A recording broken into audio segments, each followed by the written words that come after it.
Hello viewers, আসসালামু আলাইকুম। Welcome back to kitchen help. আজকে আমি আপনাদের সাথে শেয়ার করতে এসেছি একটি রেসিপি, আর সেটি হলো আমসত্ত্ব। পাকা আম বা কাঁচা আম যে কোনো আম দিয়ে এই রেসিপিটি আপনি তৈরি করতে পারেন, তবে আজকে আমি কাঁচা আম দিয়ে এই আমসত্ত্বটি তৈরি করে দেখাবো। এই আমসত্ত্বটি একবার তৈরি করে বছর জুড়ে খেতে পারেন। তবে আমার তো আর সংরক্ষণ করা হলো না। যেই ছেলে আমার সারাদিন একদমই খেতে চায় না, সেই ছেলে ম্যাঙ্গো বার খাবো মা, ম্যাঙ্গো বার খাবো বলে সবটুকুই সাবার করে দিচ্ছে। মায়ের হাতের তৈরি করা খাবার মায়ের ছেলে তার সামনেই খাচ্ছে। এটা যে কোনো মায়ের জন্য প্রচণ্ড আবেগঘন এবং সুখের একটা মুহূর্ত, যা আমার নতুন করে বলার কিছু নেই। আমি আমার এই অনুভূতিটুকু আপনাদের সঙ্গে শেয়ার করলাম। যদি কারো খারাপ লেগে থাকে তাহলে অবশ্যই আপনারা এটা স্কিপ করবেন।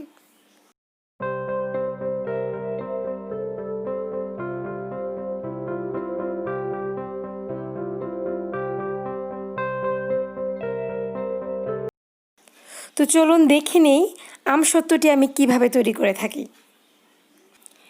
আমি এখানে 5টি কাঁচা আম ধুয়ে পরিষ্কার করে নিয়েছি।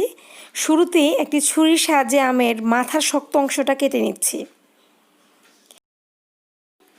এখন একটি পিলারের সাহায্যে আমের খোসাগুলো আমি ছাড়িয়ে নিব একে একে।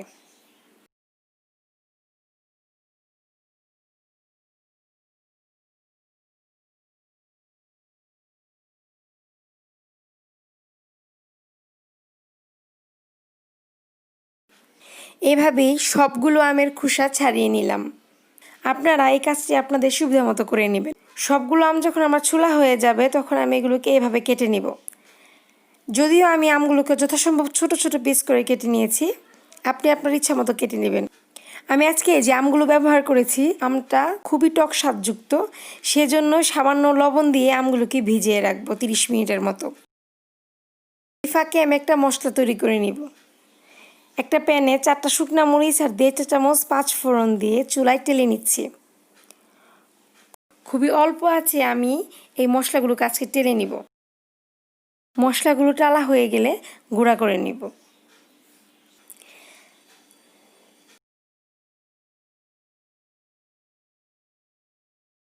পানিতে ভিজানোর পর আমগুলোকে কিন্তু আমি 2 থেকে 3 বার আরও পরিষ্কার পানিতে ধুয়ে ঝরিয়ে নিয়েছি। এখন পরিমাণ মতো পানি দিয়ে আমের টুকরাগুলোকে সেদ্ধ করব।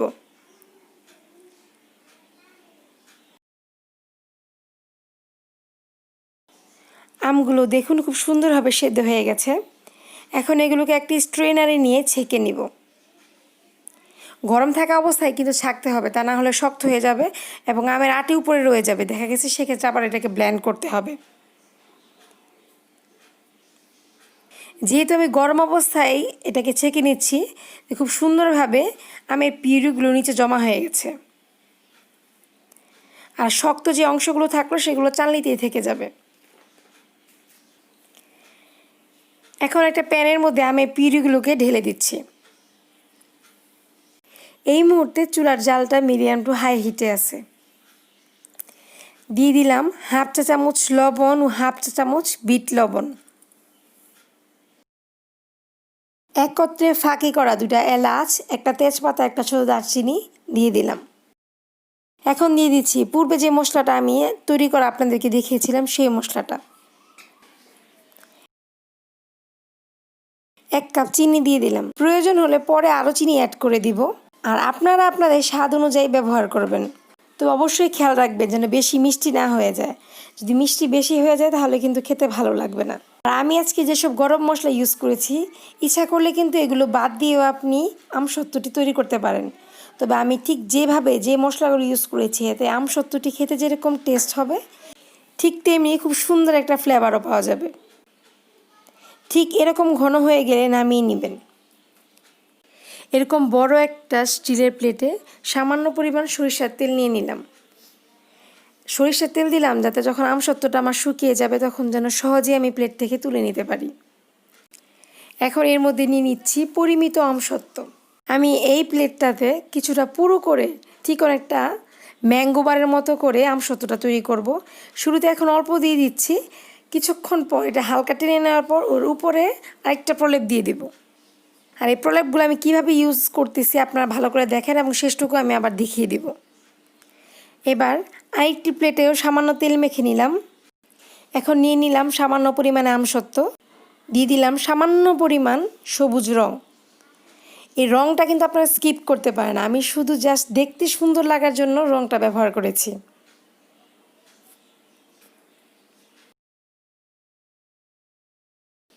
সেম আমি আরেকটা বাটিতে ওইরকম করে সর্ষের তেল দিয়ে দিলাম।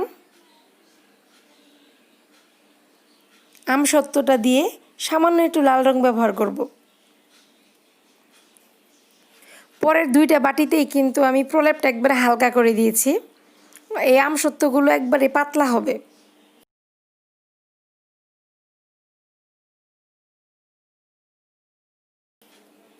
এখন এগুলোকে কড়া রোদে শুকিয়ে নিব।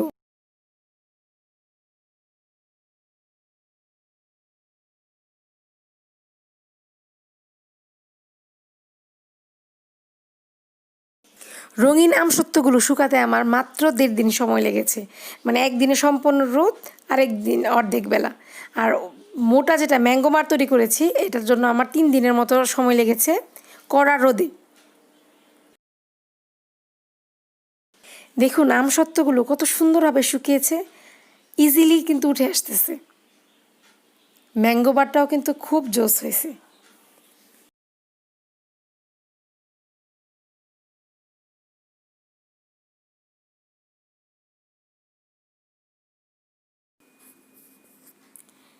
এখন বাজারে আমসত্ত্বটা ঠিক যেভাবে ফোল্ড করা অবস্থায় পাওয়া যায় আমি ঠিক ওরকম করে ফোল্ড করছি। এভাবে সবগুলো ফোল্ড করা হয়ে গেলে আমি এগুলোকে একটি প্লাস্টিকের জারে ভরে ফ্রিজের নর্মাল চেম্বারে রেখে দেব।